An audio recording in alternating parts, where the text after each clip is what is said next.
Hi hello friends, நம்ம இன்றைக்கி பார்க்க போகிறது என்ன அப்படின்னா ஆல்கஹால்களின் நீக்க வினைகள். ஆல்கஹால்களை கந்தக அமிலம் போன்ற தகுந்த நீரகற்றும் வினைப்பொருளுடன் வினைப்படுத்தும் போது அடுத்தடுத்த கார்பன்களில் முறையே காணப்படும் H மற்றும் OH ஆகியன இழக்கப்பட்டு கார்பன் கார்பன் இரட்டை பிணைப்பு உருவாகிறது. பாஸ்பாரிக் அமிலம், நீரற்ற ஜிங்க் குளோரைடு, அலுமினா முதலியனவும் நீரகற்றும் விளைபொருட்களாக பயன்படுகின்றன. ஆல்கஹால்களை கந்தக அமிலம் போன்ற தகுந்த நீரகற்றும் வினைப்பொருளுடன் வினைப்படுத்தும் போது அடுத்தடுத்த கார்பன்களின் முறையே H மற்றும் OH இழக்கப்பட்டு கார்பன் கார்பன் இரட்டை பிணைப்பு உருவாகிறது.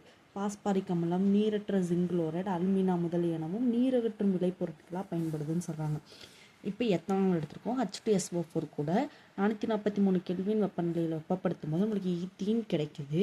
நம்மளுக்கு ப்ராடக்ட் கிடச்சி H2O வந்து வெளியே போகுது. அதாவது வினை வழிமுறைன்னு பார்த்தா E2 வினை வழிமுறையினை பின்பற்றி நீரற்றும், அதாவது H மற்றும் OH ஆகியன இழக்கப்பட்டு அப்படின்னு சொல்கிறாங்களே, அது E2 மெத்தட்.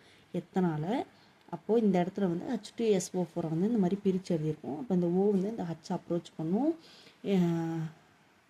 இந்த தொகுதி வெளியே போயிடுது. அப்போ இந்த இடத்துல ஒரு சின்ன இடமாற்றம் பண்ணியிருக்கோம். மெத்தில H2H அப்படின்னு சொல்லி பிரித்து எழுதிருக்கோம். பான் CH2 பான் OH.